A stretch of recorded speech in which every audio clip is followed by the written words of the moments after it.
தமிழ்நாட்டுல பல வருஷமா ஹானர் கில்லிங்க்கு அகைன்ஸ்டா ஒரு லா பாஸ் பண்ணுங்க அப்படின்னு சொல்லி கவர்மெண்ட பல அரசியல் கட்சிகளை சேர்ந்த தலைவர்கள், பல சமூக ஆர்வலர்கள் சொல்லி பல பேர் கோரிக்கைகள் வச்சுக்கிட்டு இருக்காங்க. ஆனா எந்த கவர்மெண்ட்டுமே இந்த கோரிக்கைக்கு செவி சாய்க்கல. இந்த பிரச்சனை தமிழ்நாடு மட்டும் இல்ல, இந்தியா ஃபுல்லாவுமே இந்த பிரச்சனை இருக்கு. அப்படி இருக்கிற இந்த பிரச்சனைய தான் மாநிலத்துல இந்த பிரச்சனை நடக்கக்கூடாது அப்படிங்கிறத, தன்னோட மாநிலத்துல இந்த குற்றங்கள் குறைக்கப்படணும், கட்டுக்குள்ள கொண்டு வரணும் அப்படிங்கிறதுக்காக கர்நாடக கவர்மெண்ட் வந்து ஹானர் கில்லிங்க்கு அகைன்ஸ்டா ஒரு லாவை இம்ப்ளிமெண்ட் பண்ணிருக்காங்க. உண்மையாவே அந்த சட்டத்தினால கர்நாடகால குற்றங்கள் குறைக்கப்படுமா, கர்நாடகாவை தொடர்ந்து தமிழ்நாட்டின் சட்டம் இயற்றப்படுமா அப்படிங்கிறதும், அந்த சட்டத்துல அப்படி என்னென்ன மாதிரியான விஷயங்கள் அவங்க மென்ஷன் பண்ணிருக்காங்க அப்படிங்கிறதையும் டீடைல்டா எக்ஸ்பிளைன் பண்றேன். வீடியோ ஃபுல்லா பாருங்க. ஃபர்ஸ்ட், ஹானர் கில்லிங் ஆணவ படுகொலை என்ன அப்படின்னா, ஒரு குடும்பத்தை சேர்ந்தவங்க வந்து தான் குடும்பத்தோட கௌரவம் வந்து தன்னோட சொத்துல தான் இருக்கு, தன்னோட ஜாதியில தான் இருக்கு, தன்னோட மதத்துல தான் இருக்கு அப்படிங்கிற மாதிரி ஒரு அவங்களா ஒரு ஒரு ஒரு பிற்போக்கு புத்தியில தன்னோட பையனோ பொண்ணோ மாற்று சமூகத்தை சேர்ந்தவங்களை காதலிக்கிறாங்க அப்படிங்கிற பட்சத்துல அவங்கள கொலை பண்றது, இந்த மாதிரியான விஷயங்கள் தான் ஆணவ படுகொலை. இது வந்து காலங்காலம் நடந்துகிட்டு இருக்கு. என்னதான் ஜென்சி ஜென் ஆல்பா இந்த மாதிரி அட்வான்ஸ் வந்துகிட்டே இருந்தாலும் ஹானர் கில்லிங் ஆணவ படுகொலைங்கிற இந்த மாதிரியான ஒரு மிருகத்தனமான செயல் வந்து வருஷம் நடந்துகிட்டே இருக்கு. போன வருஷம் நடந்த ஒரு விஷயமே அதுக்கு உதாரணம். என்னதான் ஏஐ இந்த மாதிரியான அட்வான்ஸ்டு டெக்னாலஜில இந்தியா வந்து எங்கெங்கயோ போய்கிட்டு இருந்தாங்க கூட, இந்த மாதிரியான சில பிற்போக்குவாதிகள், சில மாட்டு மூலக்காரங்க வந்து இருக்காங்க அப்படிங்கிறது நமக்கு நல்லாவே தெரியுது. இது வந்து பல வருஷமா பல பேர் வந்து இந்த மாதிரி தமிழ்நாட்டுல வந்து ஆணவ படுகொலைக்கு எதிராக ஒரு தனி சட்டம் கொண்டு வரணும் அப்படின்னு சொல்லி பல பேர் வந்து கோரிக்கை வச்சிருக்காங்க. ஆனா எந்த கவர்மெண்ட்டுமே அதுக்கு செவி சாய்க்கல. இப்ப வரைக்கும் சாய்க்கல. இன்னைக்கு டேட் வரைக்கும் சாய்க்கல. ஓகேவா? இது வந்து தமிழ்நாட்டுல மட்டும் இல்ல, இந்தியா ஃபுல்லாமே நடந்துகிட்டு இருக்க பிரச்சனை.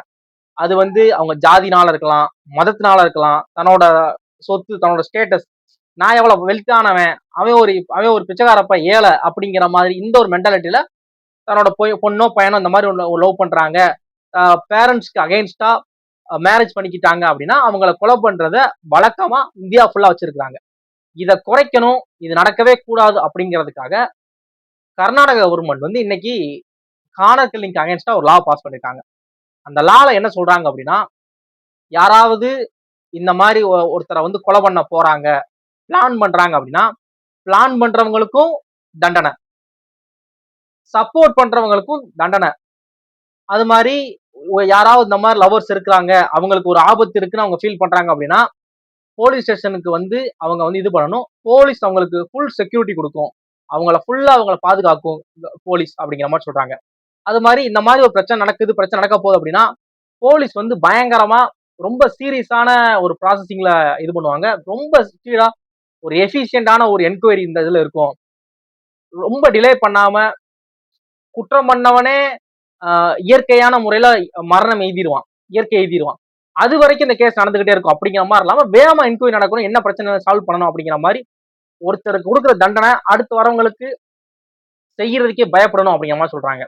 கோர்ட்டுமே இந்த மாதிரியான கேஸை வந்து ரொம்ப எஃபிஷியண்டா சீக்கிரமா குற்றம் பண்ணவங்களுக்கு தண்டனை கிடைச்சி ஆகணும் அப்படிங்கிறத உறுதி பண்றதுக்காக இது பாஸ் பண்றோம் அப்படிங்கிற மாதிரி சட்டத்தை கொண்டு வந்திருக்காங்க.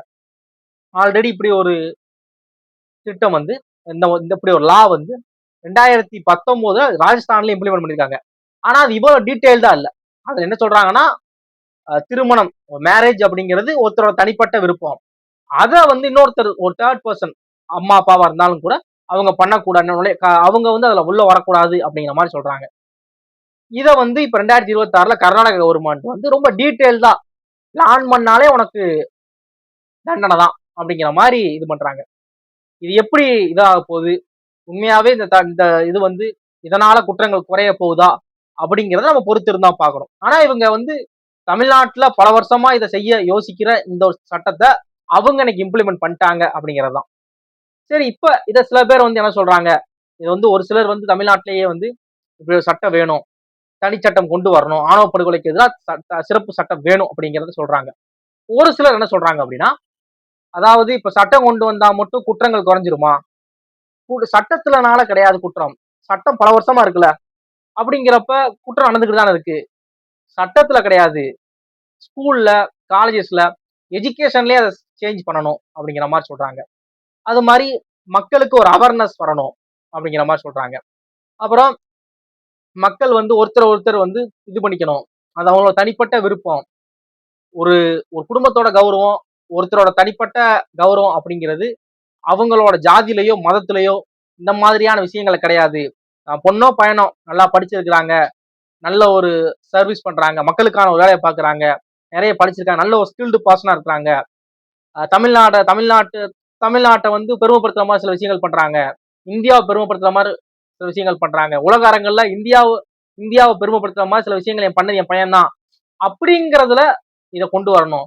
அதை விட்டுட்டு இந்த மாதிரியான அவங்க வந்து இது வந்து ஒரு ஒரு இது வந்து ஒரு சுய ஒழுக்கம் மாதிரி தான், அவங்களா சேஞ்ச் ஆகணும், சட்டம் போட்டா மட்டும் மாறிடுவாங்களா அவங்க அப்படிங்கிற மாதிரி ஒரு சிலர் வந்து விமர்சிக்கவும் செய்யறாங்க. இப்போ நம்ம ஒரு வீடியோவோட எண்ட்ல இருக்கும். எனக்கு என்ன தோணுது அப்படின்னா, ஒருத்தவங்க வந்து லவ் பண்றாங்க, அதுக்காகவே ஒரு உயிர் போகணும். இல்ல ஒருத்தர் வந்து மேரேஜ் பண்ணிக்கிட்டாங்க, காதலிச்சு மேரேஜ் பண்ணிக்கிட்டாங்க, அதுக்காக ஒரு உயிர் போகிறதா? இதெல்லாம் நியாயமா? இதெல்லாம் எப்படி சரி?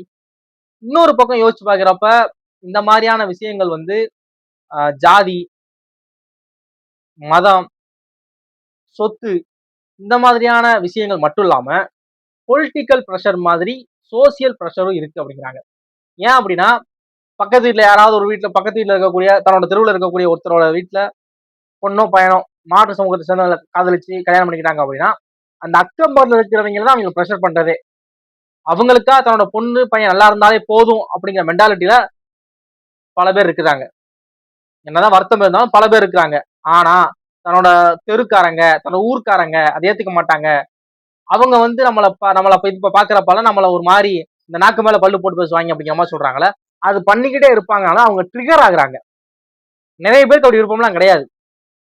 இது அவங்க ஒரு சோசியல் ப்ரெஷர்னால அவங்க ட்ரிகர் ஆகுறாங்க. இதெல்லாம் சேஞ்ச் ஆகும். முதல் நம்ம மாறணும் அப்படிங்கிறதுல சில பேர் வந்து இது பண்றாங்க. நீங்க இப்ப என்ன சொல்லுங்க? கர்நாடகால கொண்டு வந்த மாதிரி இந்த மாதிரி ஒரு தனி சட்டம் தமிழ்நாட்டுக்கு தேவையா, தேவையில்லையா? தேவை அப்படின்னா தமிழ்நாட்டுல கொண்டு வந்ததுக்கு அப்புறம் இந்த சட்டங்கள்லாம் உண்மையாவே மக்களுக்கு பயனுள்ளதா இருக்குமா? இனிமே இந்த மாதிரியான குற்றங்கள் நான் நடக்காம குறைக்குமா அப்படிங்கிறதும், இல்ல இந்த மாதிரி சட்டங்கள் கொண்டு வந்தாலும் நடந்துகிட்டு தான் இருக்கும், இது எதுக்கு அப்படிங்கிற மாதிரி நீங்க நினைக்கிறீங்களா அப்படிங்கிற உங்களோட ஒப்பீனியன் என்ன அப்படிங்கிறத மறக்காம ஷேர் பண்ணுங்க. தேங்க்ஸ் ஃபார் வாட்சிங்.